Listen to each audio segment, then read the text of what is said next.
Here are my week 2 NFL predictions. I don't think I did great last week. I need to go back and actually look and see what I did. But yeah, here are my week 2 NFL predictions. Starting off with the Thursday night football game, the Green Bay Packers versus the Washington Commanders. My opinion, the Green Bay Packers had an outstanding first game. I think they caught the Lions completely off guard, and the Lions just struggled drastically. They struggled from start to finish of that game.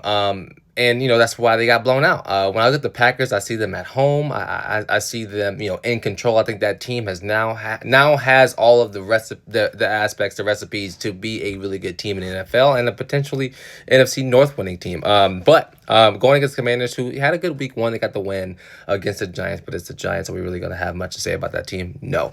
So give me the Packers to win that game. You got the Jacksonville Jaguars versus the Bengals. I think the Bengals, if they can consistently be consistent on defense, they will be fine.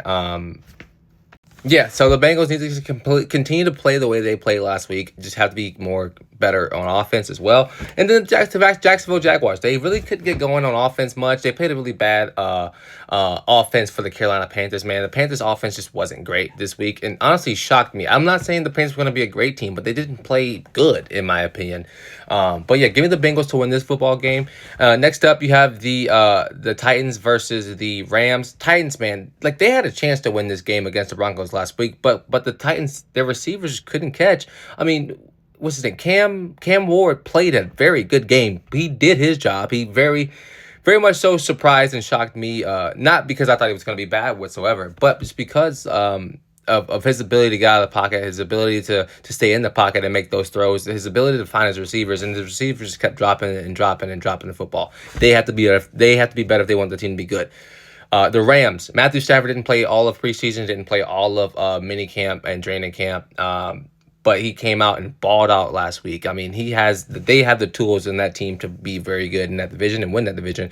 But I think he was 21 of 29, I think he was, and just over 250 yards, like balled out. So I'm going to take the Rams to win this game, and their defense is pretty good too. So don't forget about that.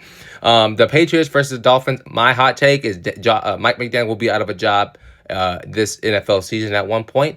The Dolphins will be one of the worst teams in the NFL. Give me the Patriots to win this game. I know they lost last week to the Raiders, but they just couldn't get it going. They played some bad football. I'm definitely going to take the Patriots to win this game.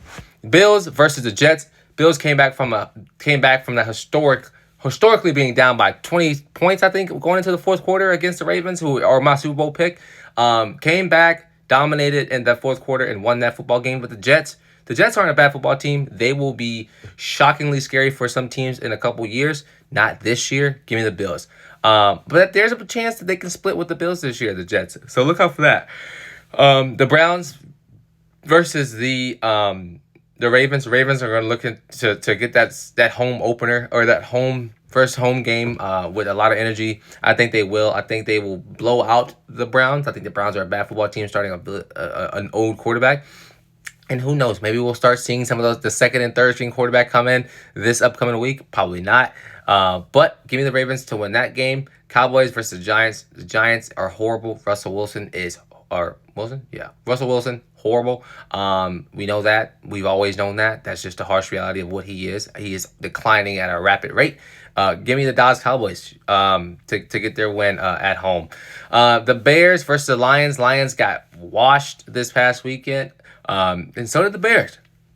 I mean, the Bears had this game wrapped up, and then they allowed J.J. McCarthy to ball out in the second half. J.J. McCarthy showed them and showed out, hence why they lost that game. I'm going to take the Chicago Bears to win this game against the Lions. I think the Lions, man, they're struggling. Ben Johnson's going to be back inside of the Lions Stadium for the first time in Ford Field. I see that team going out there working hard for him, but this game can go either way. The Lions, man, they need to be better. They need to play some better football because last week was not it. Next up, the Saints versus the 49ers. As a Saints fan, it's just going to be a long season, and I understand that drastically. Give me the Commanders. Give me the 49ers to win this game. I think they are shockingly they're playing better football than I thought they would. I didn't think that they were going to be good this year. I know Brock Purdy's on the questionable list right now. They got Mac Jones to back up. He can go win a game against New Orleans. in New Orleans, I think. No, I mean, who cares at this point? The Saints suck. Let's get that first pick in the draft. Steelers versus the Seahawks. Give me the Steelers go 2-0. They got going in the second half. And Aaron Rodgers absolutely balled out in that second half. I think that team settled down. They started finding it and they got going. So I'm gonna take the Steelers to beat the Seattle Seahawks. The Colts versus the Broncos. This game is gonna be tight for me because I like the Broncos a lot. I think the Broncos are a really good team. They had a rough week last week against the Titans. I'm just gonna call that week one jitters. And if there's a couple games I don't have guarantees on. Lions and the Bears, Colts and the Broncos, Steelers and the Seahawks. Those are some of the games I don't have guarantees on. And so I'm going to take the Colts to beat the Broncos. The Broncos are a good team. They need to play like a good team. I'm going to take the Colts, though, because they're rolling right now. Panthers versus the Cardinals. Give me the Cardinals. Panthers played horrible last week. Cardinals played good in New Orleans. I think they'll continue to play good at home this week. And I think they're going to beat the Carolina Panthers. Eagles versus the Chiefs. Chiefs home opener. Or season opener. I don't think they are home opener. I don't know, whatever it is. I think the Chiefs lose this game. I think the Eagles are going to have their number again. I think the Kansas City Chiefs just don't have enough this year. They have a lot of players on IR, suspended, whatever. Like they just don't have enough to be good this season. And then the Vikings versus the Falcons. This is going to be a good game as well. Two teams who I think can win their division, two teams who I think want to win their division, and went out and did a lot of work in the offseason to have that opportunity to be good inside of the NFC. I'm going to take the Vikings to win this game at home. I think J.J. McCarthy figured it out and is figuring it out, how to be an NFL quarterback, and I think we'll continue to see it this upcoming week. The guarantee that I have here, Buccaneers versus the Houston Texans, I'm taking the Buccaneers. Probably one of the better teams in the NFC. Top 4 team in the NFC, in my opinion. I think the Texans aren't going to be great this year. I think they're going to have a down year. I want to take the Broncos to win it. And then the Chargers versus the Raiders. Chargers killed it in Brazil last week. I think they'll kill it again on Monday night at 10 o'clock, which I won't be up for. Not even a chance. Against the Raiders. The Raiders are a good team. They got a makeshift of a good team. Lots of talent there. Not ready for it yet. Give me the Chargers.